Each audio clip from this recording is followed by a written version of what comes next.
Hello, everyone. Welcome to a Monday episode of Crypto with English. Now, I hope you all can brace yourselves. There's going to be some very enlightening, hard truths.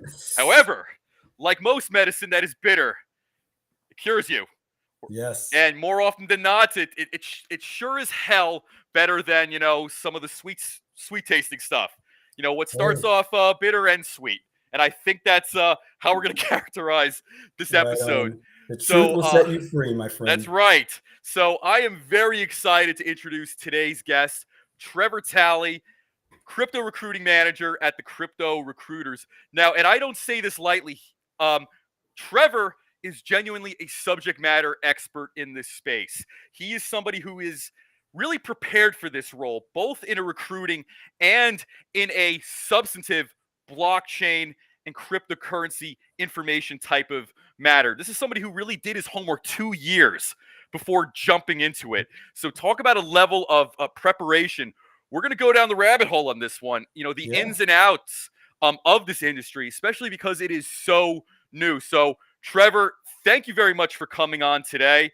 Right on, I'm very right much on. looking forward to what we're going to cover and how we're going to cover it. And if you could just introduce yourself for a moment, and then we'll get to the questions. Yeah, thanks, Adam, for having me here. So much is going on in this industry. It's a beautiful time to be in this space. Actually, I've been recently promoted to director of recruiting as well too. So All that's right. some exciting stuff. With our team, we're growing, and we're 100% in this space in terms of, our focus on crypto and blockchain, right? So, it's about the passion for the space. We're all firm believers in the potential of it and what it's got to where it can go and where it currently is right now, despite of whatever the market's doing. Right, the Yeah. underlying technology is there, and I'm a firm believer that this is the future, no doubt. Well put. So, like I said, we're gonna start this episode off a little bitter. So here's a haymaker, and perhaps much of the audience should particularly tune in. So I get DMs frequently from Mhm. either other recruiters, other individuals who want to, get into blockchain and get into cryptocurrency, and rightfully so. This is a very vibrant space right now. So to put Mm. it bluntly, what are job seekers doing wrong right now? What are job seekers doing wrong? You know, I think that in this industry, because it is so new, that a lot of people are trying to only try conventional methods that have worked for them previously in the past, right? I think that job seekers are not being as open-minded as potentially they should be, right? And Yes, I that they agree. have to really do some internalization and coming to a conclusion of where they are, right? And really Right, kind of doing that self-reflection and trying to find out what's going to be a right fit for them, instead of just kind of jumping in, right? Prepare yourself, understand what you're looking for, right? Be right. strategic and be, but really kind of um, all in when it comes to that, right? So, I think that one of the things that can really help job seekers is, and this is an industry term, right? It's DYOR, do your own research, really, right? And I know that Right. sometimes seems easy, and a lot of people throw that out there. And when I first started getting in the space, I heard that a lot, right? Like YouTube people I follow, and oh, do your own research, do your own research. But like, how do you do your own research? What does that even mean, Right. right? So, Yeah. for me, I would say, um, think about what you want, and then you have to start there. But I think the most important thing is that people are waiting and being a little bit more passive, and they probably should be switch that around, right? Be the aggressor, go after it, you Go know on offense. go all out, right? And have a Yeah. strategy. That makes sense.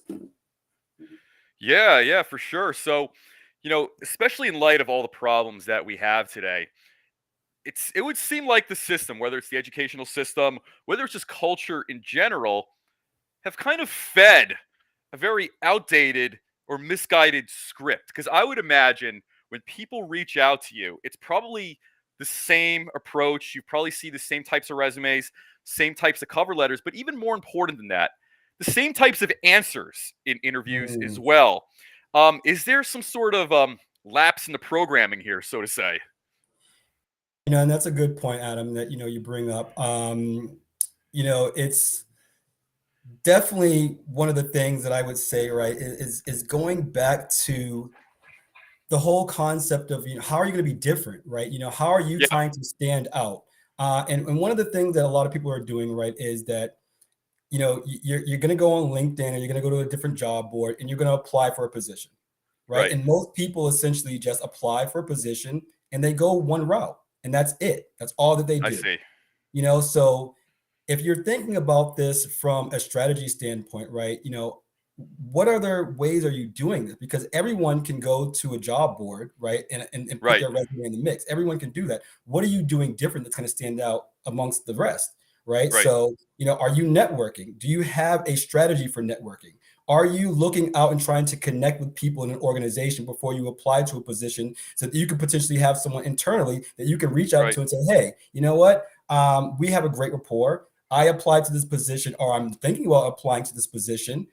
Can you go out and make an introduction for me? Is there Yeah. anyone that you know on the hiring team? Do you know anyone in HR? Right? Try to make yourself different. Within crypto, you got to also go where the people are at in this space, right? So a lot of folks are on Discord. Everyone in That's crypto right. uses they're on Twitter. People use Yeah. Telegram. All of the social media platforms. Are you just having a message? Are you reaching out to people? Are you conversing with these folks in the industry? Are you learning the lingo?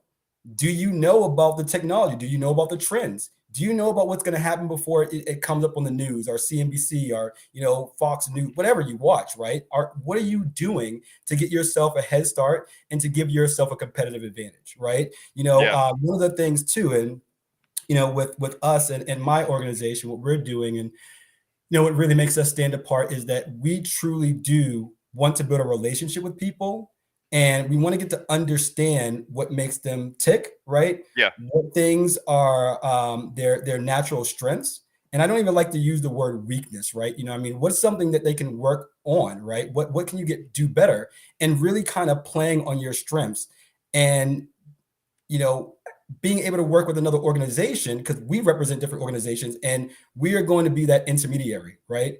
We Right. can sometimes make a connection, or we can sell your story better than just, the word that may be on your resume. So really Right. trying to find someone, whether it's me and the wonderful team that I have, right? Or someone else, right? Find someone or an organization that resonates with you and is willing to gonna go to bat for you, right? So I like to Yeah. think of this, right, your journey into this space as kind of like a battle, right? Or it's a war, right? Kind of think of that analogy. Do you want to do this by yourself? Good point.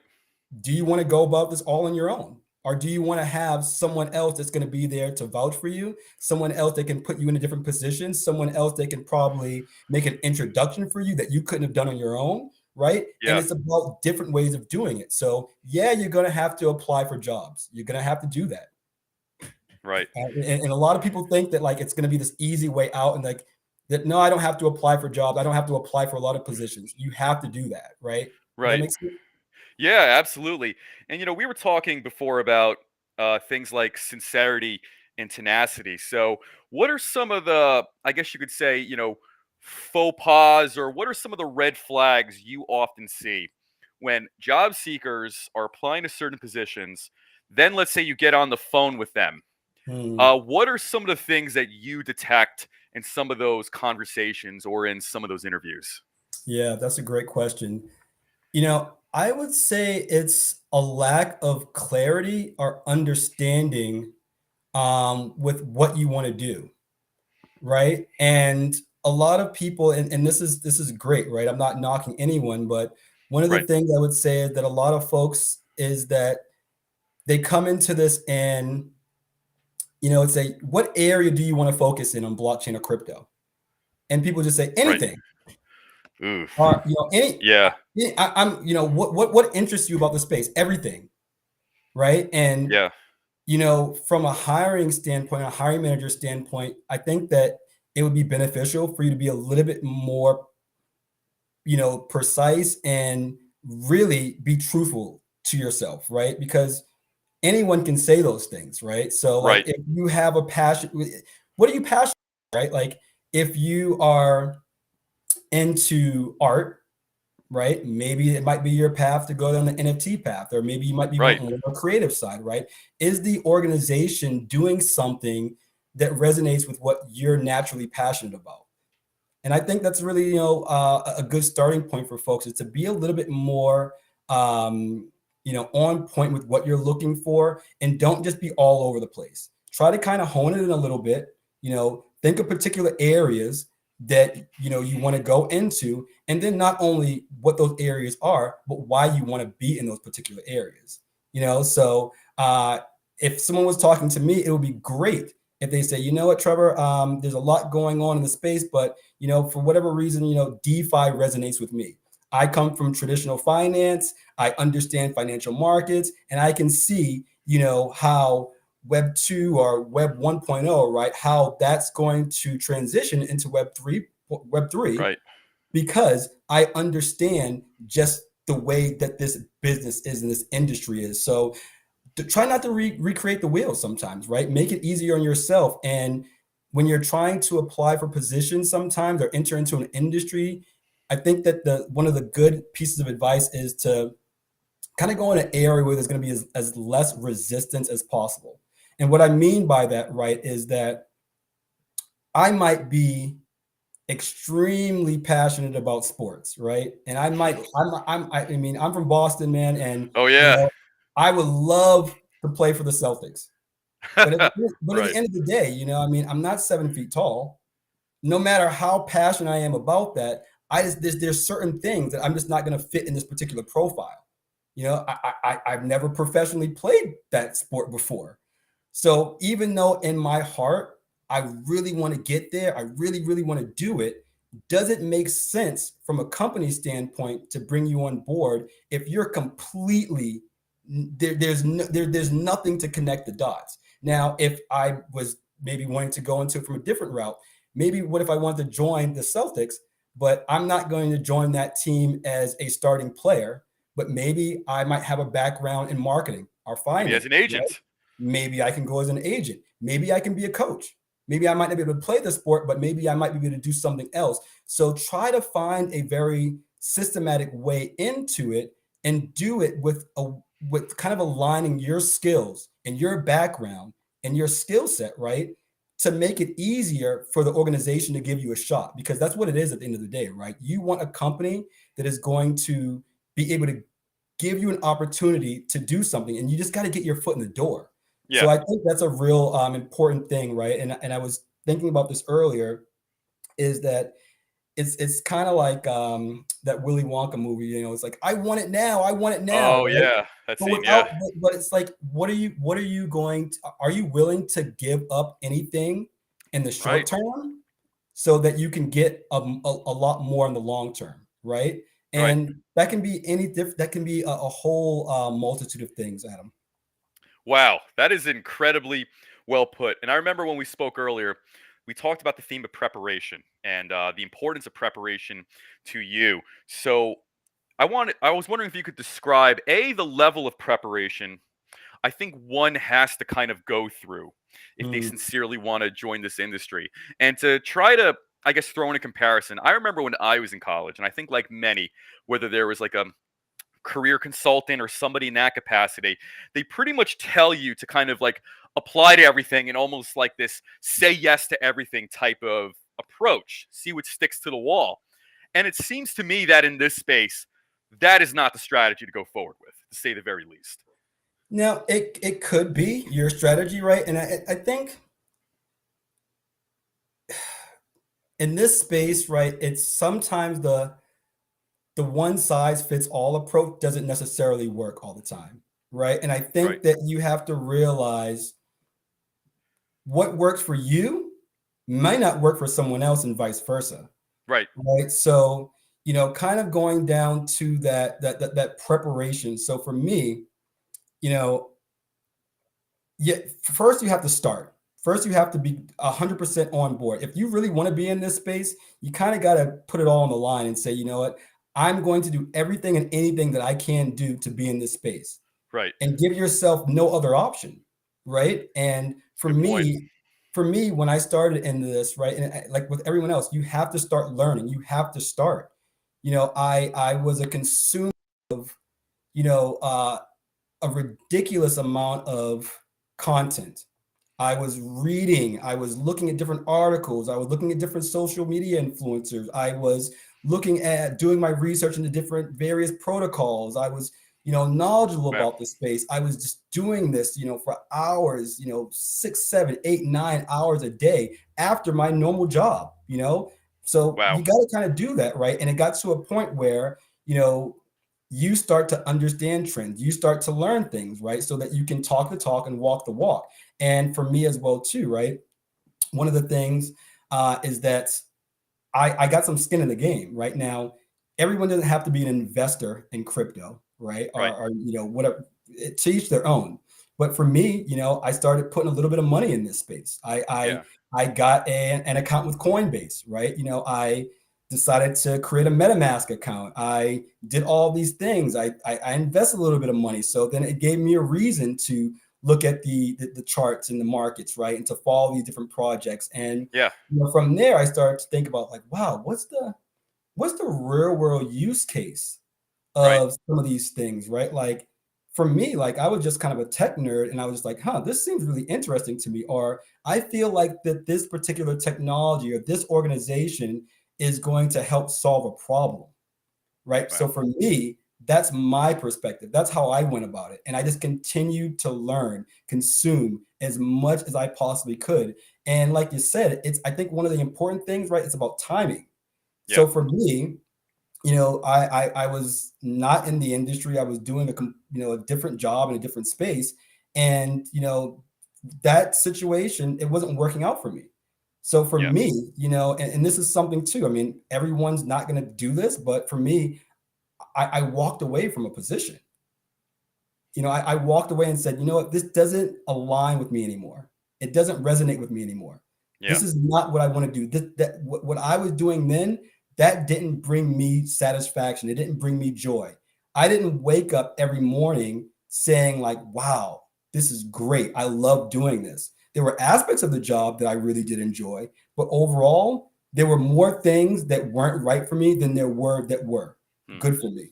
So I Right. made that decision myself personally to walk away from it, really, really ramp up my ability to do the research. And I told myself that if I'm going to do something, it's going to be in this space. And Right. I didn't give myself any other option. And I mean, just like the advice I give to everyone else, right? I applied to a lot of positions. I got a lot of no's at first, but at the end of the day, that was never a deterrent to me. I always was in the back of my mind thinking, you know what? It's not me or it's not the organization. It's just that whatever it is, we might be at different points, right? These Yeah. whatever we got going, we're not aligned right now. But I continue to reach out there, and I found an organization where I am right now, and I'm so lucky and privileged to be where I am, that we have the same mindset, right? We have the That's great. same goals. We have the same vision. We like to treat people the same way. We respect each other. We have great communication. We can all have fun, but we all work hard, and Right. that was what aligned with me. And I was very honest with myself, and I didn't try to just take any job. And this is something that we definitely are a firm believer in, right? It's not about just finding a fit, it's about finding the right fit, right? And it's about finding what's good for all parties involved. Right. And that's what I did, and that's where we are now. So I think a lot of people, should really do some soul searching, right? And look themselves in the mirror and be realistic, right? Yeah. And really kind of go from there, Adam. Wow. Wonderfully put. And when it comes to job seekers looking for roles, you and I were, connecting about this and riffing about this earlier. But a lot of job seekers, you said, may take things a little too personally without Mm, really considering the greater context, of things. So when it comes to job seekers, what should they be carrying? I guess you could say thought process wise. And by the way, perspective wise, when they go Mm, into an interview, they apply for a job, but let's say they don't get it. It seems like no's can be very devastating, for a lot of people. And, yeah. that could also be very misguiding because then if you kind of get resentful and angry, it seems like a common thing that happens, so to say. So I was wondering if you could kind of expand on that a little. Yeah, that's a great point. I think that hearing no is not the end of the road. If anything, it could be the beginning of your journey, right? I Yeah. mean, just kind of think of it too from like, how many actors are out there, or how many musicians or sports players that, they were the first time they tried to do it, they were horrible, right? Or Yeah. the first time they tried to get into a space, they it didn't work out. And then 10 years later, 5 years later, a month later, whatever that time is, right? That's your timeline, right? So Right. for me, one of the things too, and this is something that I learned back in recruiting, and it still sticks with me, because I had a position where it required a lot of cold calling, right? So it was actually picking up the phone and having those conversations. And at first, when I was doing it, I hated it because I would hear no. Right. Hey, how's it going? You looking for a job? Nope. Why are you calling me? No. Don't call me at work. Don't reach out to me. No, no, no. I just kept hearing no. And I took it personally because I thought that maybe it was me or maybe I was doing something wrong, right? Right. And then I realized that it's about a mindset. It's about an attitude, right? You have to adjust that. And for me, I started to kind of look at it, and someone said, Trevor, think about a no is that's one step closer to getting a yes. Hmm. You're going to hear no's, and Yeah. sometimes no can become maybe, or maybe no doesn't mean no outright. Maybe it means no, not right now. Maybe it means, hey, no, I'm not looking for a job. My boss is right behind me.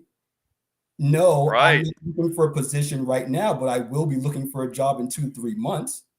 Right. No, I'm not looking for that position that you called me about. I might be looking for another position, right? So, what else are we doing? Are we just going to take that no at face value? Right. And then I realized that, coming from a numbers perspective, for every 20 no's, I would get one yes. And I started to get excited when I heard no, because I said, you know what? That's one less But no you that I have to much get. closer. Yeah. It's going to get me one closer to the yes. And then I would start getting those yeses. And the more I started to hear the yeses, the less I cared about hearing the no. And I didn't take the no as a personal thing. I didn't take it as a Right. rejection. I took it as a learning opportunity. And a lot of those no's turned around being yeses later on, or, they turned into maybes. All right. I mean, I can't count the number of times I had people that say, you know what, Trevor, I appreciate you reaching out to me 3 months ago. It was just a bad time then. Things Hmm. changed in my company, Right. and now I'm on the market. I mean, that happens, right? So when people are applying for positions and trying to get into an industry that is extremely sought after, such as the crypto and blockchain space, you have to be persistent. You have to be patient, and you have to, really kind of persevere, right? You have to keep going. You really do, man. And Yeah. I think that a lot of people that the first time they get a rejection, or they Hmm. get feedback that says, you're Right. not a good fit for the position. What else are you doing? Are you asking the particular Points. recruiter? Are you asking the hiring manager, what is it in my profile that's not a good fit for this role?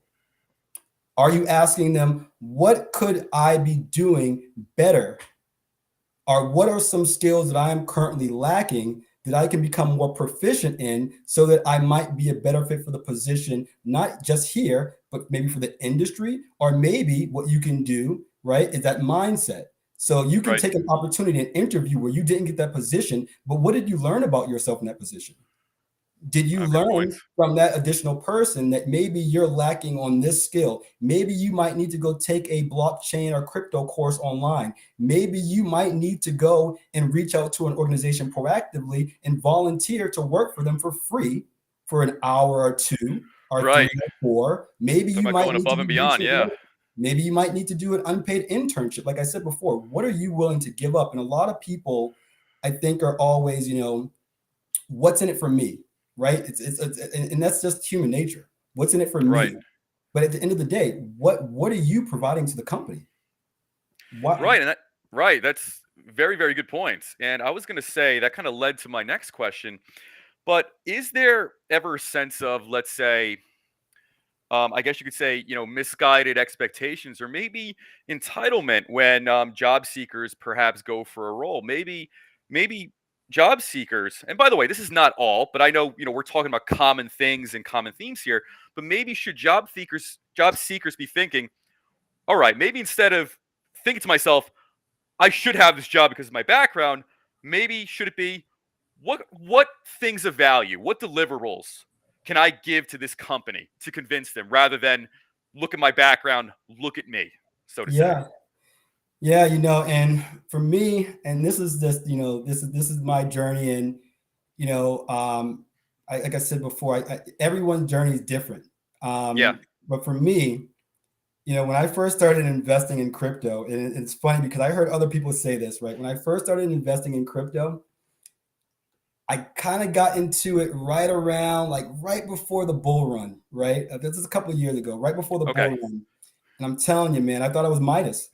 I thought literally anything I threw money at, it was going up. And I'm like, wow, I'm doing research.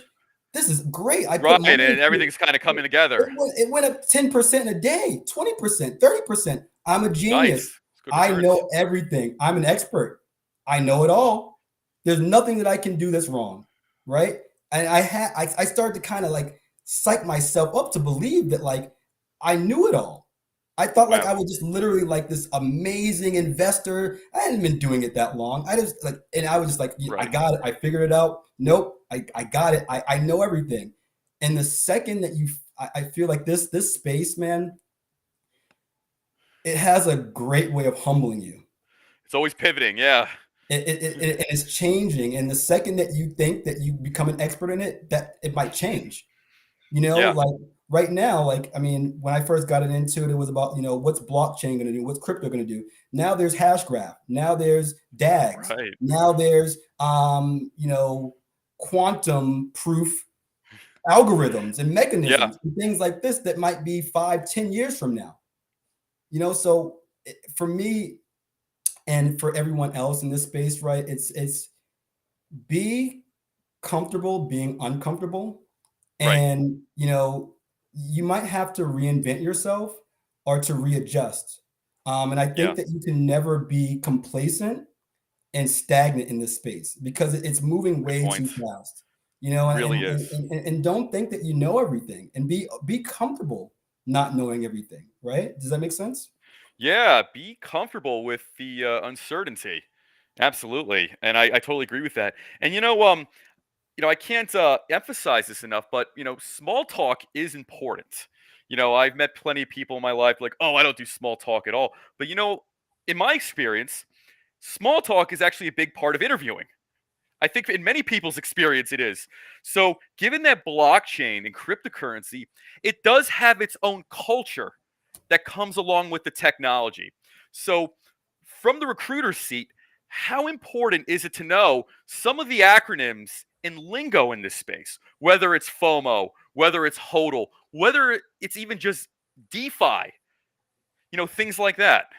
Like, for instance, if you're riffing with somebody, you're interviewing somebody, you Hmm. throw out HODL, but you can tell that, let's say, the applicant is not familiar or maybe even hasn't heard of that term, or ATH, all-time high. Like, what's the importance you put on some of those things? Yeah, I think that that is extremely, extremely important, right? Um, and then we're going to get into a lot of this as well too, but just Right. kind of staying on this subject, I think it's extremely important, right? It's about being believable, right? Mm. Authenticity, sincerity. Yeah. Authenticity, sincerity, your passion, these are things that are very individual to a person. It's what makes us different, right? Right. Anyone can make a fancy resume, right? But Right. then when we really start diving into it, like, do I want to have a conversation? Like, would you want to have a conversation with yourself? Like Good if you point. literally had, if you were looking at your resume and you were on the other end of this, would you want to, and let's say you had 1,000 different resumes, would you want to call you? Right. That's a good Imagine point. you're a hiring manager and you get 20,000 applications in a month. Everyone wants to be in this space. Why should I, if I have 5 minutes, if I'm a hiring manager, why should I call you? Why, Right. what am I going to benefit from it? Right. And you got to think of it Right. from a cost perspective or a cost analysis perspective, right? You're getting bombarded. Everyone wants to be, everyone wants to do it. You know, you really have to think about how you're going to set yourself apart. And I think really what's really important is, you know, telling your story. You Yeah. know, what makes you unique? You know, everyone has a story, everyone has a Indeed. journey, everyone has something that really might resonate with someone else. And this is kind of, you know, I would say maybe going back to your first question about how do you get into the industry or where do you start? And one of the things that been successful for me and just trying to understand the culture of an organization, right? Or, you know, how does someone get there? And this is a little bit what I was doing too, right? I would look at the role that I was trying to apply for, and I would look who's sitting in that role currently. Oh, yeah. How did they get there? What is it about that person? What did they go to a particular school? Was there a particular like region or area where most of the people were coming from? Was it something about like the company culture inside that maybe they had more of a Pacific Northwest kind of feel, or was it more of an East Coast Oh, fast-paced kind of yeah. feel? Was it like I literally started to really think of it and like break it down to the point like analyzing That's good everybody, thinking. That's right? very good thinking. Yeah, it's very Reverse, unorthodox, but that's what you need. you have to be unorthodox. You like I said, that's Yeah. not, you're doing something different. So I would reverse engineer it. Instead of saying like, you know, I Yeah. want that role right now, I say, how did that person get that role? Were Good they point. were they in, did they do like a marketing internship before they ended up going into a social media community manager role? Right. You know, and the thing is too, right? And this is maybe more so about the applicants. Don't be 100% hung up on like the title. And I know this might sound counterintuitive, right? But let me explain. Yeah, talk about the 60% rule. That was actually going to lead right Ah, to my next question. Yeah, but yes, the 60, so anyway. 60, so like the 60% rule, and this is up for debate. You know, everyone's got their own thing. Like I said, these are my own truths. You know, to each their own. But for the job title, you can be a VP at one company. You know, for example, one of the big companies here in Boston, and this is worldwide, is State Street, right? And I got a lot of friends Right, that yeah. work there, right? So you can be a VP, but for that, that might be you're a VP of one particular small department within another company that's a huge conglomerate. And that title may not necessarily, might lead you on to think that this person is doing more or even less than what they actually are doing, right? So it's about the roles and the responsibilities. It's about what they're doing on a day to day. And, you know, a VP and a 15-person startup might not be the same as a VP of, you know, a FANG company, Facebook, Apple, Amazon, Netflix, or Google, right? So Right. you really want to look into it like, what are they doing? What are they doing on a day-to-day, like that I am doing? What is it that, Good point. how can I bring my transferable skills? And this is really huge for everyone that's job seeking. You really have to pay attention to this. Transferable skills. What have I done in the past that could be a good fit for something in the future? Now, a lot of Right. people say, you know, and this is when I was doing recruiting in other industries, you know, they say, well, Trevor, you know, I've never done sales before. I really want to get into a sales job, but I've never done sales before. Well, have you worked at a Starbucks? Good point. Did you ever did you have to work in a fast-paced environment there? Did Or you have even to retail in general or something. They're working at a restaurant. working at Hertz? Yeah, Did you that's have to right. did you have to overcome objection? Did you have to be versatile? Did you have to work with the team closely? Did you have to report to a manager? Did you have a quota? Yes, yes, yes. Did you look at the job description? What are they asking for in the job description? They're asking for those things. So you've done that, but it might be a different title, right? Right. So you have to really get back to those transferable skills and going back, to what you said about the 60% rule. So a lot of people, I think that they read these job descriptions, and you have to understand that sometimes, right, clients are trying to put out this huge wish list. It's kind of like for Christmas, right? And Right. whatever holiday or whatever, but for Yeah. me, I realize that I might ask for a lot, but I'm not going to get every single thing that I ask for, right? Sure. And this is from a job seeker standpoint or an employer standpoint. They're going to put out these wish lists, and if you find that perfect unicorn, great. But a lot of times they might not Good be way of able to putting it. find that, right? But you want to make sure what are the things that are going to be paramount and crucial to your success in the role. So look at the must-haves, look at the nice-to-haves, look at the benefit, the bonuses. A lot of people read Good these point. job descriptions and they say, "Well, Trevor, I got 5 years of experience, and the job the job they said that they need 7 years of experience, but then I've done everything else, but I'm not going to apply for that role." I think that you're doing yourself a huge disservice. You're doing yourself Wow. a huge disservice, right? So look at it in the absolutes as well, too, right? So some people look at this and say, well, on the job description, it says, prior experience in leadership or prior experience in management. And then, Right. people say, well, Trevor, oh gosh, I'm applying for this big role, and, I've only managed like 3 people. I haven't managed a large team. No, they said, do you have experience with management? Right. Yes or no? If it's a yes, that's 1. Let's say you have 10 things you're looking for. Yeah. Well, if you can go through that job description and you can say yes 6 times or higher, I think that that's good enough for you to apply. Don't sell yourself short, and don't give up so easily. I think a lot of people are way too easy to give up, right? Yeah. And they're just not going the extra mile. Why do So you think that is? Why do you think a lot of people are too easy to give up or just too hard on themselves? Like, let's say they see a job post. Let's say on one end of the spectrum, you have, let's say, the hyper arrogant, misguided expectations, or let's say even entitled individuals, which I'm sure you've probably met, many times. Look at what I've done. I deserve this job right now. And I guess Yeah, on the flip side, you have people who, let's say, maybe they already have the great skill set, but they kind of talk themselves, out of the opportunity, so to say. And I'm sure you meet plenty of that. Um, how would you kind of, fine tune some of those situations where, somebody's, let's say, listening to this episode, like, oh, 60% rule. I mean, I kind of get it, but I also like, kind of don't. Like, how would you kind of like coach somebody as a recruiter if they're kind of more on the pessimistic side? yeah, and that's a great point. Adam, I think it's coming down to it, and a lot of this, and this is for not just this, but a lot of different things. And this is stuff that I personally use to work on myself, right? It comes down to attitude and a mindset. It Yeah. really does.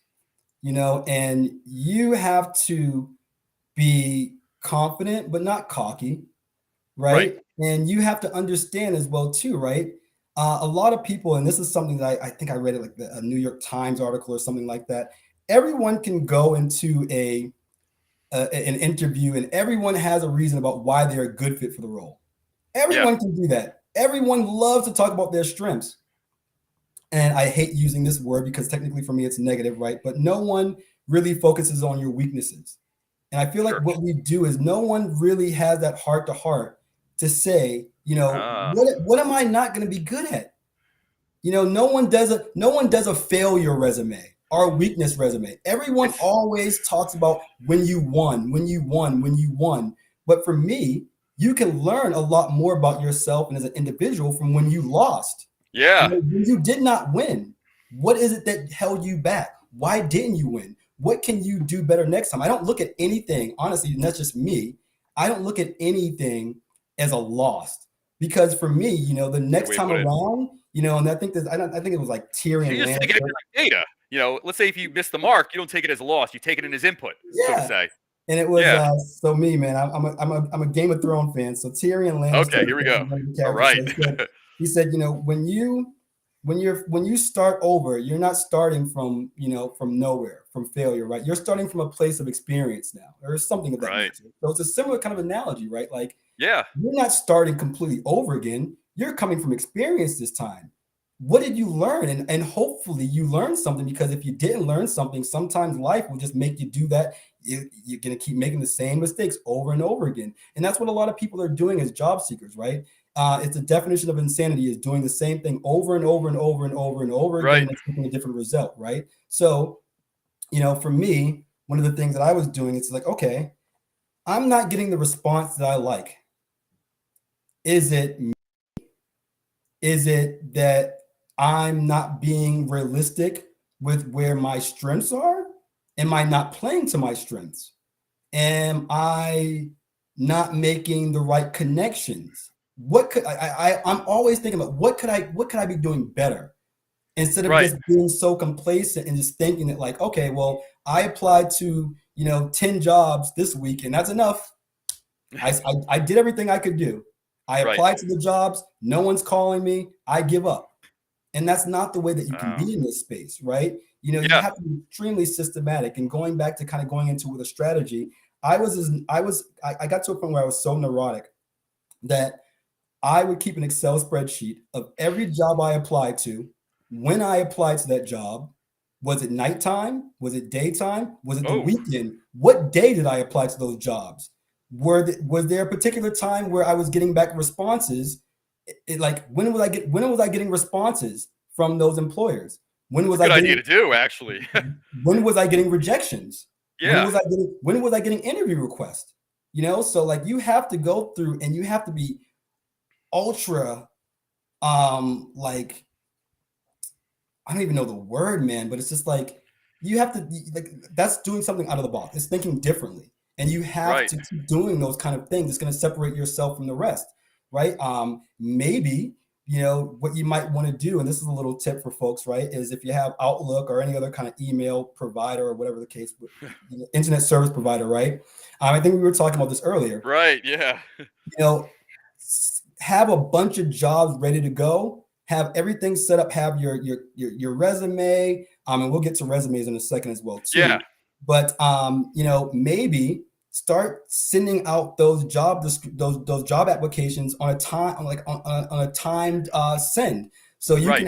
you can do all of your work on a Sunday, but then what you want to do is you send the email, but you put on a timer on so that it doesn't send it out until like 4 a.m. in the morning. So that Good Monday idea. morning, lo and behold, all the recruiters come back and they log into their applicant tracking system. And then your resume is probably going to be more at the top of the pile than the bottom of the pile. Good And, idea. for me, in recruiting and other industries, high volume roles, I'm gonna drop a little truth bomb for folks, right? All right. A lot of times it might not have to do with how good you are with how perfect of a fit you are. It could be just about timing. So let's say you're one recruiter, right? And especially for a lot of companies, that are in the startup phase or smaller, wherever they are, right? Maybe you Right. might be one recruiter. And I recall when there was a time when I was working in healthcare, for one of the top hospitals in the country, in the world. For me, I was responsible for 100 different jobs, and they call them requirements in the biz. And each one of those jobs, I might have 100 applicants a day. Wow. So for me, right, how am I physically going to go through 1,000, 10,000 resumes? So quite frankly, a lot of time what it came down to was I would probably go to the most top 20 positions just from the most recent people that applied. And I would try to find the best fit in those top 20, make the phone calls, connect with the people that I felt that were the best fit, and then try to get the process going. Try to set up, screening calls, then get them to Yeah. my, hiring manager, then have the interviews go. And if those people didn't work, then I would come back and go to the next 20, right? So you might have been the best fit for the position, but just by timing, by luck, you were at the bottom of the pile. And that has Wow. nothing to do with you. You could have been the best candidate out there. But a lot of people say, oh, Trevor, I applied to that job a month ago. Did you see the job posted again? Yes. Did you follow up with the Did you company? follow up? Yeah. No.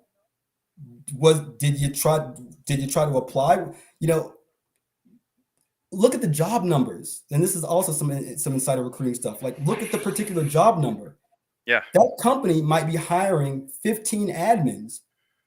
They might be hiring 15 admins in different departments.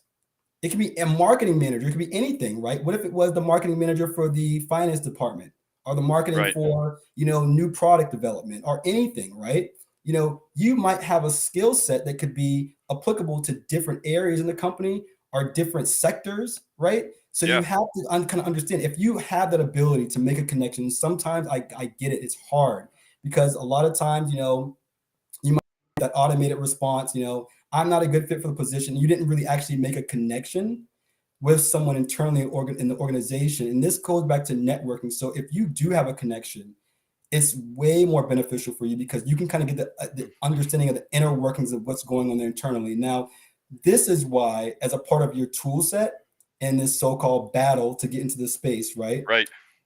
You want to build a relationship with a recruiter, right? You want to build a relationship Indeed. with someone that can be there to give you a different set of eyes and ears, someone that's going to be an expert in the industry, someone that's going to understand the trends, someone, like myself and my team, Like where we troops on can, the ground, so to say. You need those type of connections. Yeah.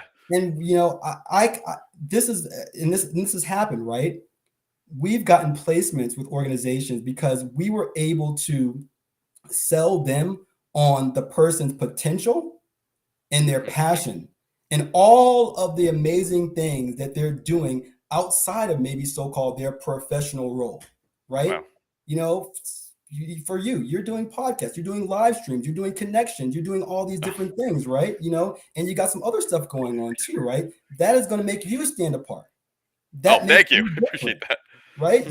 You're not the average applicant because you're actively doing it, right? You're not just sitting there and waiting. You're doing it. You're going out and doing it. So a lot of people, I just don't think that they're doing it enough, or they feel as if that, like, it should just be a given, right? And that kind of goes Right. back to the whole part about like being humble and someone having to reinvent yourself, right? Right.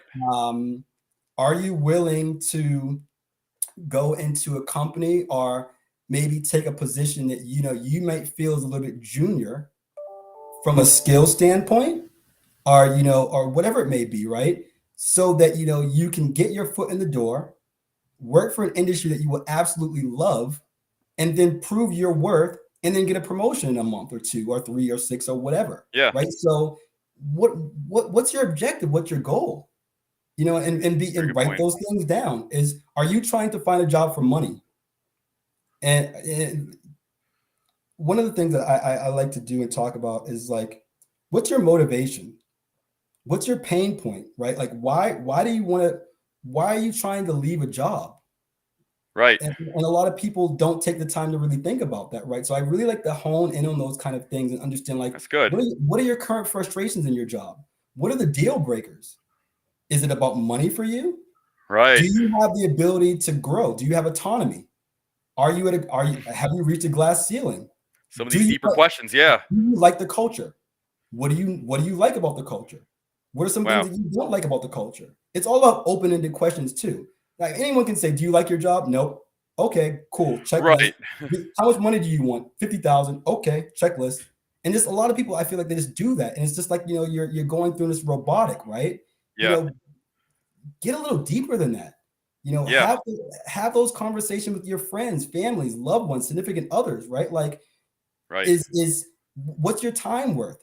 A lot of the positions in the Good crypto way and of putting it. blockchain What's your space time worth? Yeah. it's remote, right? It's remote. So for me, I would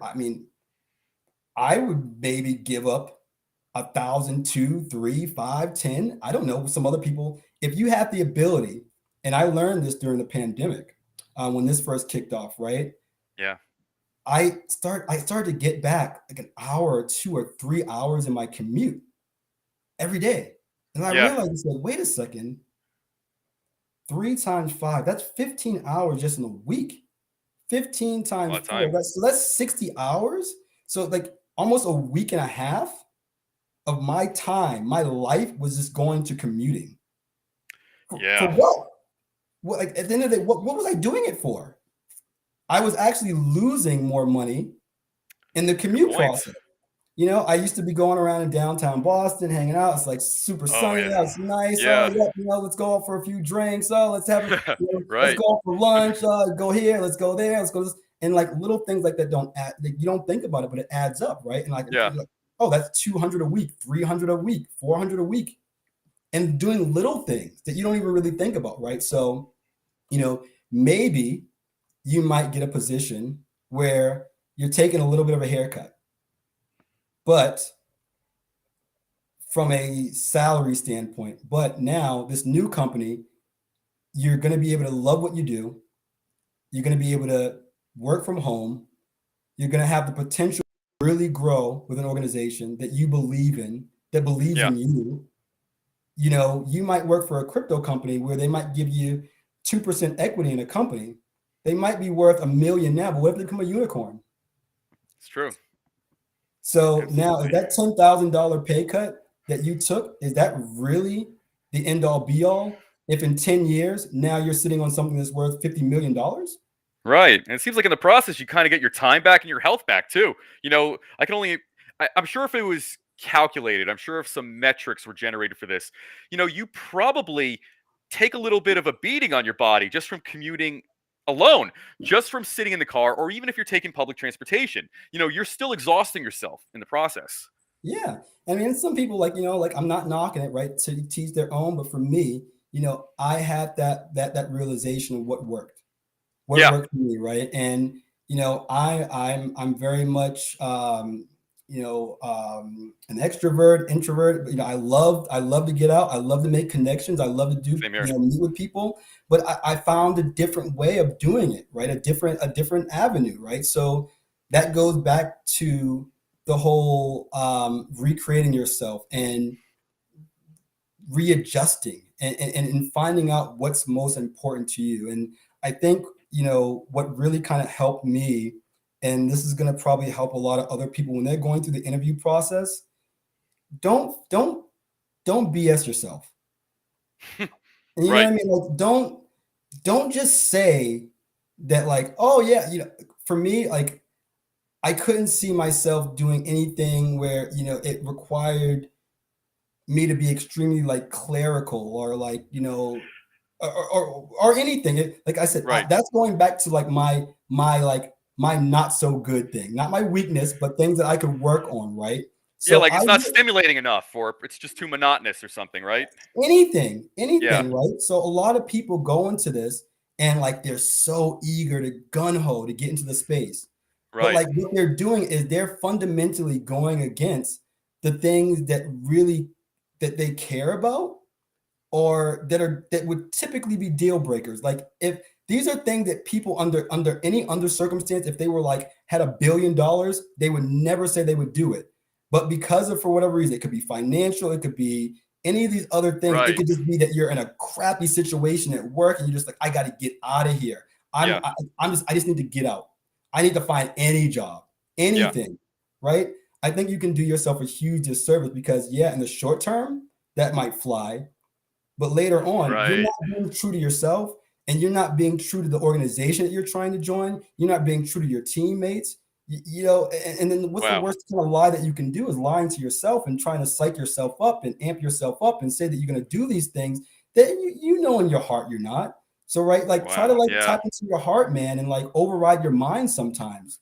Go with like your gut. If it doesn't feel right, maybe it's not right. If you don't have that like warm and fuzzy feeling, then don't do it. Like, so Wow. if you were trying to, and this is with some analogy, and a lot of these analogies, man, I honestly don't even know where I picked them up from, but imagine, imagine if you were trying to buy a new place, right? Yeah. So Adam, you're looking for new real estate. So I say, hey, Adam, you need a new place, right? What do you say? Yeah, I'm looking for a few things. The Okay. market is, looking good right now. Just want to see what's out there. All right, cool. I got a place right now, so let's just sign the deal. I'm gonna, I need your safety deposit, and we're good to go, right? Yeah. Okay. So So, let's I see. mean, what Yeah. when would you ever do that in real life? Right. Yeah. I But see. a Yeah. lot of people, but a lot of people do that when it comes to the job search. They're not asking questions. They're Right. just going off of it and just saying, "I'll take anything." But would you really do that? Just Like, because it maybe looks like a good opportunity, but it's just not in alignment with who they are. not in alignment with who they are or what they are looking for. So, you know, I would do some questions there. I would say, okay, is do I need public transportation? Do Right. I does it need do I care about the school system of the town? Is there a washer dryer in the house? Will I have to go walk 5 miles with a bag full of clothes, or do I have that ability in my house? Do I have a vehicle? Is there Right. parking? Is there street Right. parking? How much is that street parking going to cost? Is there in-house garage? Right. Yeah. So we do this for everything else in our where was a big decision. But when it Right. comes to searching for a job, people are just so easy to just accept anything or just to go against their morals and their beliefs just because they want that yes right now. Like I said, it comes back to timing, man. Like it might not be that you're not the right fit or a bad fit. It could just be that the company might not be ready for you, or the company Yeah. may not, they might be going through things, or they may need to build out the core of their team before they're able to bring you on for what you're trying to do, or they're not far along enough, right? So you gotta stop taking things so personal, Right. and learn from it and ask Well questions. said. Yeah. Continuously ask questions, man. Yeah, there's just so much, out of our control just at any given moment, and it's just so much we don't know. So it seems like for job seekers, it's just best to keep an open mind, reserve judgment for now, because you really don't know what the hell is going to happen anyway, ultimately. And I was going to say on the flip side, because we've talked about, some of the things that, job seekers in general may be missing the mark on. So as far as successful placements, what are some examples, obviously without naming names of Mhm. individuals and companies, where you've seen great interviews plus the great resume and then great execution? Yeah, some of the best, and this is just for in general. I think it's going back to finding out all as many variables as you possibly can, right? Yes, you need to know, is this particular role going to align with your financial goals, right? Yeah, Yes, you're gonna need to know those kind of things. Is it gonna work with your commute or where you need to live or all those kind of things, right? The benefits, the healthcare, all those kind of things, right? But some of the most successful type of placements that I've had and partners that I work with is just that open communication. I think that communication is huge, and sometimes from whatever side, from whatever party or where you are in the process, that it's sometimes overlooked the importance of communication. And I don't.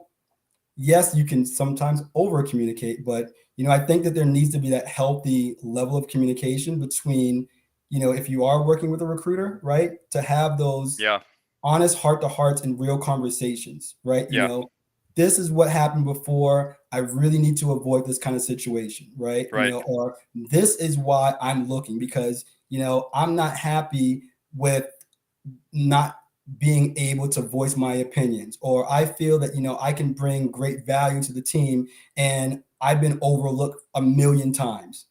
You know what I mean? So yeah, really going back to those type of things and being honest, with the person that's trying to work with you, and being honest with yourself. When you're having those conversations with recruiters, right? Ask them questions.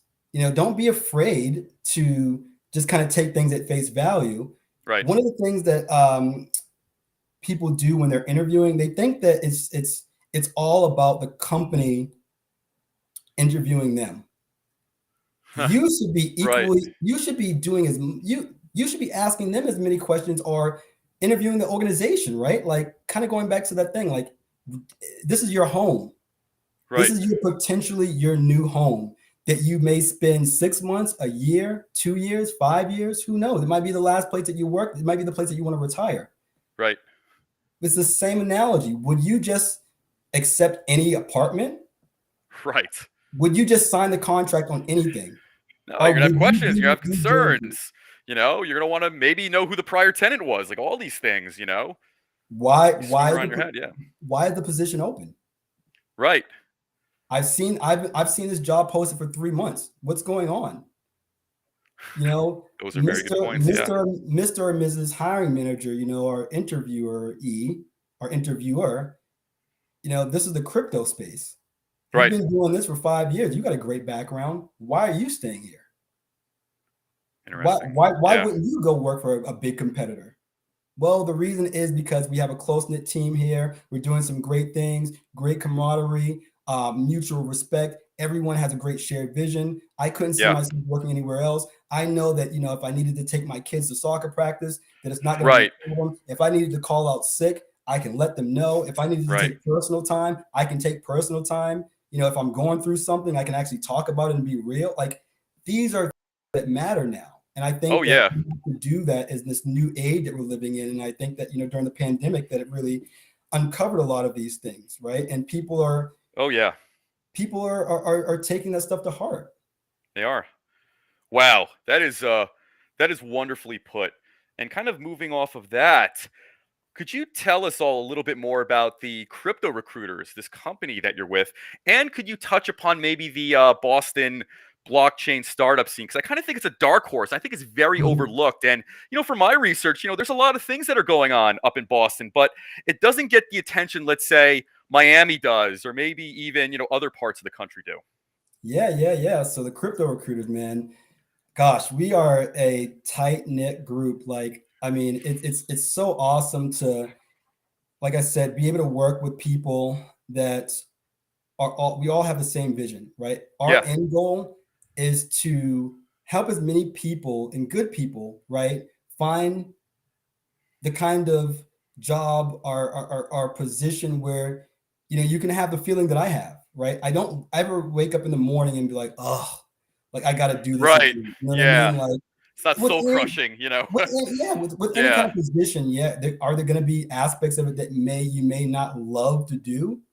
Right, of course, but that's a part of anything, right? Like at the end of the day, the pros outweigh the cons by leaps and bounds, right? Yeah. And we're able to have that open communication. What some of the things that I think that's really makes us different, and it goes back to that relationship building and keeping in touch with people, right? Trying to Sure. really establish those true relationships. Roll out the red service, right? Be honest, be truthful. If we don't have Right. good feedback, try to share it when you can, right? Let the Yeah. person know what's going on. And we're compassionate. We understand that we're still in a business of people, right? Yeah. Everyone has things going on. Everyone does from both sides, right? But we understand that, we are trying to do the best we possibly can to put people in the best situations for success. And we are selective about who we work with, right? We don't want to work with a bunch of companies that are just out there for a cash grab, or they have no intention Right. of ever really staying there for longevity, or they're just trying to have a rug pull, or it's just something nefarious or some shady company, Yeah. some organization. Or if we talk to someone there, right, that's working for the company, and they say, wow, the hiring managers or the management, they treat us like crap. This company could Right. reach out to us and they could say, you know what, we're going to give you guys $1 million to make a placement. We don't want it. We don't want that kind of business, Yeah. because at the end of the day, that's a reflection of who we are as an organization, right? So Very good we points. care. We care about the people that we work with. We will, go to bat for you as much as we possibly can. And we're not just thinking about one particular position. Like I said before, it's about the right fit. It's about the right opportunity, right? And we're trying to put people in places where they're going to love, man. This is an exciting industry. It's super fast paced. And the thing about it as well, too, that makes it different, right, than a lot of other firms out there, is that this is all we do. All we do is Right. blockchain and crypto. And there's a million different things under the sun in this space, right? Whether it be DeFi or, NFTs or the metaverse or, more on the regulatory and compliance side, on the legal side, on the marketing side, on the traditional, finance to DeFi space. It could be, crypto exchanges. It can be wallets. It can be various protocols.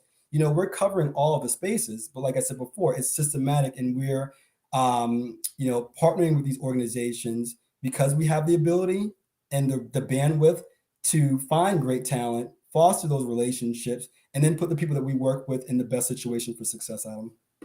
Wow, that's wonderfully put, I have to say. And as far as I guess as far as like hiring practices and whatnot from the company side, what are some of the things that make companies very attractive, like blockchain and crypto companies? What are particular traits and attributes that make them very attractive to job seekers? Because I'm sure, like even on the client side, let's say from where you're standing as a recruiter, I'm sure Mm, there's probably some actors or some entities that come along, and you're thinking, is it a good idea to try to place people in this company? Would this potentially have some sort of would this potentially backfire on us at some mm, point? Like, I'm sure maybe there has to be, obviously without naming names, but I'm sure maybe some of those thoughts may have crossed your mind with like certain entities out there. So I'm wondering, what are the good things that blockchain and crypto companies are doing that makes you think, let's take them on, let's yeah, make them a client, let's put our best foot forward with them? yeah. I think it's the leadership. Yeah. We do a really good job, and we're very keen on who we are going to partner with because, in a sense, right, and this is a two-way approach. We're a representation of the company, and the company that we represent are a representation of us. Now, Right. there are going to be things that are out of our control, right? Sometimes, there may be an internal candidate that we didn't know about, and we Right. have to, give the bad news to someone that, like, hey, I know that we had an interview scheduled. Right. Unfortunately, I just learned last minute that they went a different direction.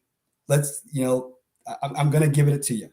You know, Yeah. um, so I think that's what it is, but it's from the leadership standpoint, what their vision is, what's the potential in the organization, and are they trying to do the right thing, right? Right. Right. And being realistic and understanding. I think it's all about transparency. Hmm. I think that's a huge one, Adam, is the organization that we're working with and vice versa, and the client that we're working with. It's about transparency. And when you're a Yeah. job seeker, when you're working with a recruiter, or whether you're doing it on your own, or whether you're networking, or any of these other things, it's about transparency Yeah. and being truthful, and not trying to like pull the rug over anyone's eyes, right? So if there are things, when we're having business development calls or sales calls, and we're thinking about potentially bringing on a client, like, if we have a conversation with them and like they're giving us like a really cold, harsh feeling, and like Yeah. they're like not respecting our time, or like not giving us feedback or things like this, like, that doesn't Right. resonate with us. That's not our core beliefs and our core values, right? That's Yeah, not that might something just that, be writing on the wall as far as future dealings and interactions. right? So that's not Yeah. something that, if we don't feel good and have that warm and fuzzy feeling about the way that they're treating us, just from a business standpoint of potentially hiring someone for their team, how would they eventually treat that employee? That's a very good point. So if Yeah. they're mean and just vindictive or whatever, what throw whatever word out there that you want.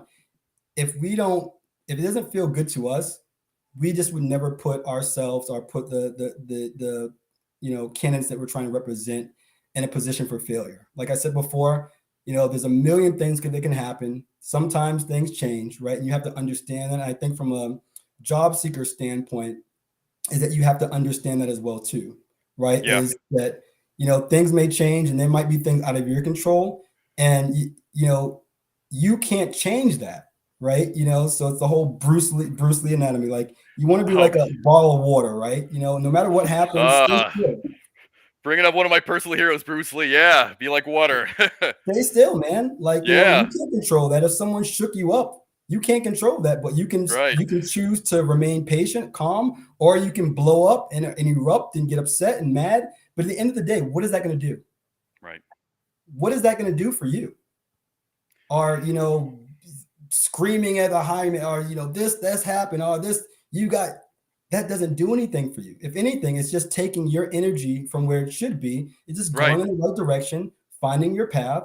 And like I said before, I can look back at this right now through my career, and you know, there were some places that were great fits and others that weren't. But Sure. at the time, it could have been either the organization, the company, or it could have been me. It could have been things that I was going through personally. I might not have been in the right mindset, and I could have been doing a disservice to an organization by trying to stay there or fit myself into a square Wow. peg Yeah. if it was a round hole, right? So like Yeah. you have Yeah. to kind of think Another about way of that on looking at it. Yeah. both sides, right? Be truthful to yourself. And I'm in a place right now where I love because I've been able to go back and learn about those things and be truthful to myself and not make these unreasonable expectations. You can have high expectations, but like I said Right. before, being unreasonable and be unrealistic and not being true to who you are, I think Right. that's just not going to be a recipe for success in this space. And when you have so many options from an employer standpoint, Right. it comes down to being you. It comes down to being real.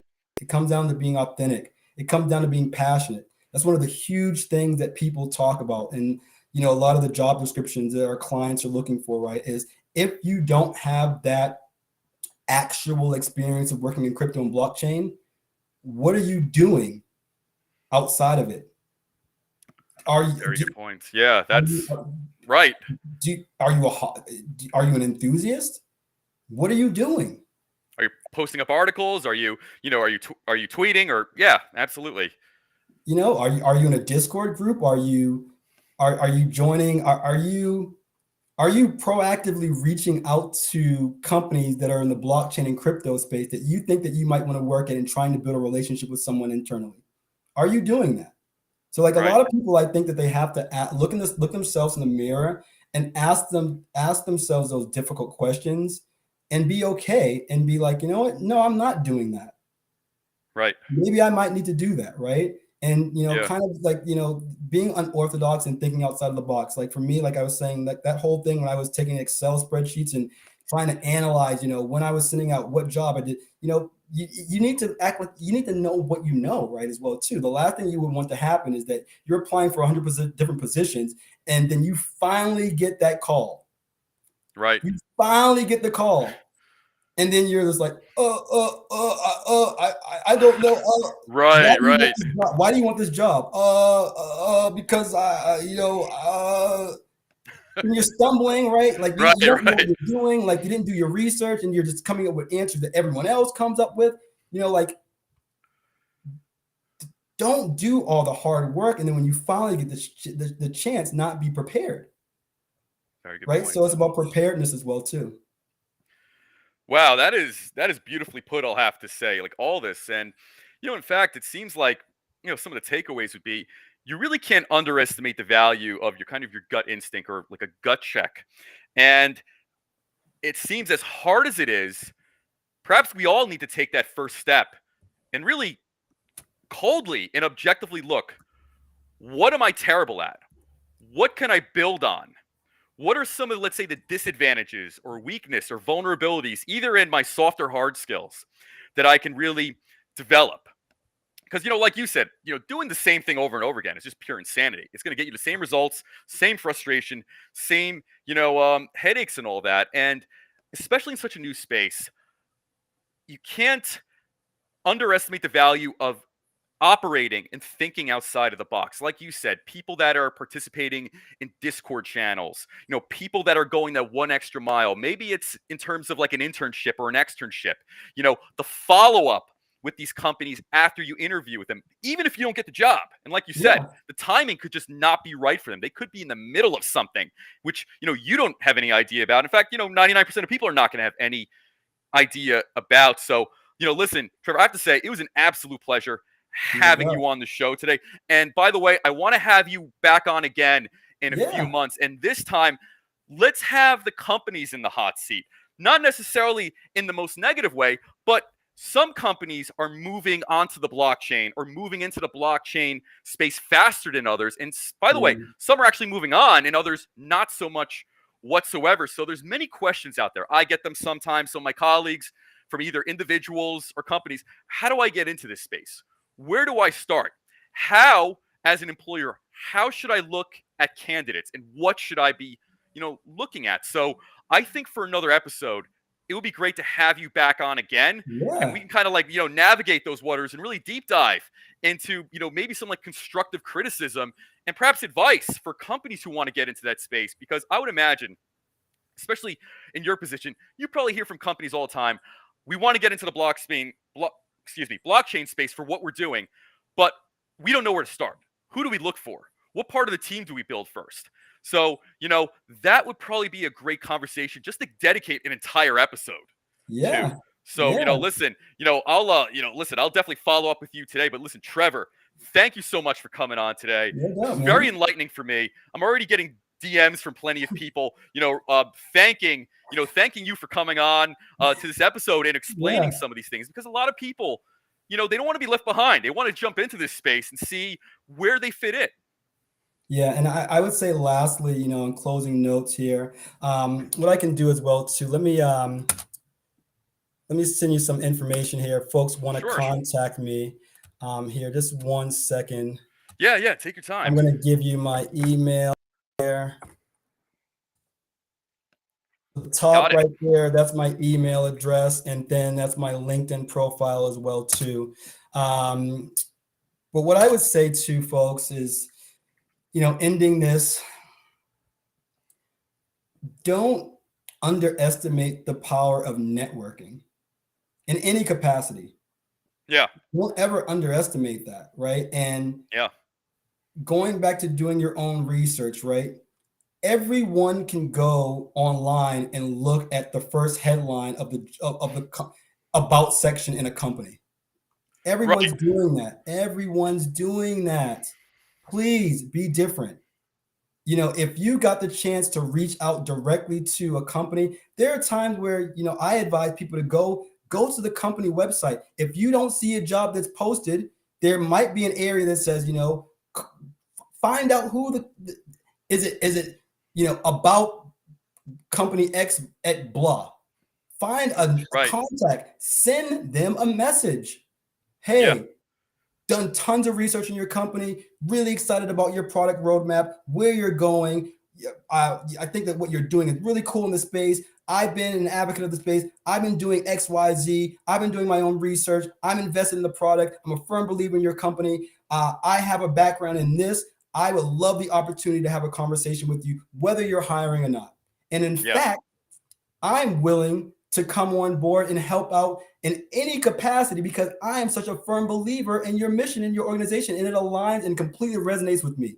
Are you open to me volunteering for you for an hour a week? Email right there, actually. Are you open to me doing? I am so into this company that I would do work for free. And for me, it's not even doing work for free, because it's something that I believe in, and I feel that I can add value to you, and vice versa. I'm willing to do anything and everything to be a part of what you're doing. I've seen that, I know that you got this, your protocol is going to be going to 2.0 version in a couple of months. I think that's super cool. I've been doing X, Y, Z. So like that, right? Try to find a lot of time as well too, right? So you'll go to a LinkedIn profile, and like the CEO or some person that like this of influence or power, they may have a Twitter account, or they may have a Discord channel, right? Go in there and join that, and don't go in there, and this is something that I learned the hard way. I love my folks on Discord and crypto, but the last thing that you want to do is just go in and just start spewing that, like, hey, I need a job, or I'm looking for a job, or whatever the case might be, right? Like, I mean, some of the best success that I've had for networking events before in the past, and when I was working like biotech and pharma and other industries, is that I would go to a networking event sometimes 3 and 4 times, and I wouldn't even hand out my business card. I just go there and be a student of the industry. I'd go there and talk to people Good about idea. things that I did research on. Oh, well, oh, you're a chemist. You're regulation compliance. I think it's really cool what's going on in the space. Just melting into the I've, room. I've read some research. I've done this, done that. I think this is really cool. Oh yeah, I love that. You guys are really pushing the space. Whatever the case may be. Second, third time around, they're like, oh, Trevor, so like, where do you work? What kind of chemist are you? Or what are you doing? Oh, I'm actually, no, I'm a recruiter. And they're like, wait, what? Like, you actually get it. You care. So let me go and introduce you to every single person that you're looking for. I didn't have to they do any want. hard You know the work subject matter. because I cared. Yeah. But the core of it is I cared. I cared about what they were doing. I cared about the success of the industry. I cared about the space. So when people are trying to get into crypto is not a trend, right? I think that people need to get that out of their mind. Yeah. Crypto is not just some fly by night type of thing. It's cool. Yeah, there's a million cool things, right? But like, this is a mindset, man. This is like a lifestyle. Like you have to be fully in it. You have to be fully in it. You have to put in the time. You have to do the research. Absolutely. You have to do the things that are hard, right? And closing out as well too is just for anyone that is applying to positions. And I know this is frustrating because I've had to do it myself, but a lot of times people, are hesitant to modify their resume to fit the job description. And I don't want anyone to ever think that, I want you to be misleading or not truthful.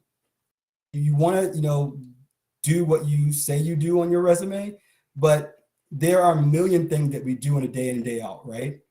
So if the position is a little bit more focused and you've done 3 things, but the position that you're applying for is a little bit more focused towards sales, then what you want to do is highlight the things in your career that have shown you being successful in a capacity of sales. Right? Look at the job description. And if the job description is explicitly saying, we need someone with, SQL experience, and if you're doing SQL or you're a database engineer or whatever, right? Well, don't just assume that the person on the other end might know exactly what you do or can know to the degree of how you're doing your job. So I think what a lot of people do is that they allow the person on the other end to paint the picture for them. So for me, Adam, what do you have in your sky? If you were to paint a picture of your sky, what would you have in your sky? My sky? Some blue, some clouds, the sun, that's how I would Things like that, right? Yeah, So things like that, yeah. For me, my idea of the sky, I might have a moon. I might have clouds. Oh, yeah. I might have a bird. I might have an airplane. So, what your sky is may not be my sky and vice versa. But the only way that we can get down to that and determining if it's going to be a line and a match is by asking those questions, right? So don't let the other person paint your sky for you.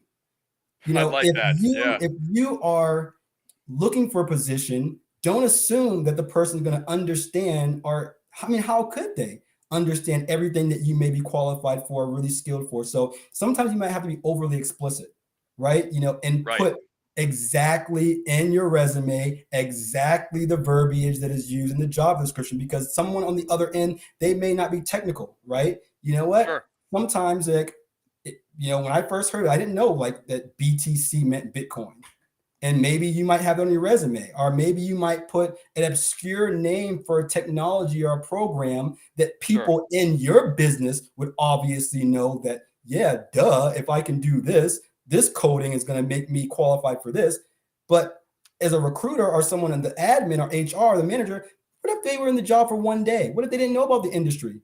And they're literally looking at a job description and doing what's called a highlighter test. And a highlighter test is taking your job description, comparing it to your resume, and highlighting everything that they're looking at the job description. Does it match? How aligned are these things? A lot of applicant tracking systems have a certain kind of criteria of how many words need to be in the resume before it even goes through and gets passed on to a recruiter. So you could be doing yourself a huge disservice by just assuming that, oh, like, of course I'm a product manager. Duh, I need to know the product roadmap. Duh, I need to know about this. Or if I'm Right. in marketing, of course I can do slides. Of course Yeah. I'm proficient on social media. If the job description is saying I need a social media expert that's qualified in Discord, Twitter, Telegram, and Facebook, hello, I am proficient in Discord, Right. Telegram, Twitter, and Facebook. You know what I mean? So there's a million things. I mean, we could talk for hours about this stuff. There's a lot. But I This is hope this all has good to been know. Great to I hope know, this has been actually. valuable Yeah. information for the job seekers out there that are trying to get into this space.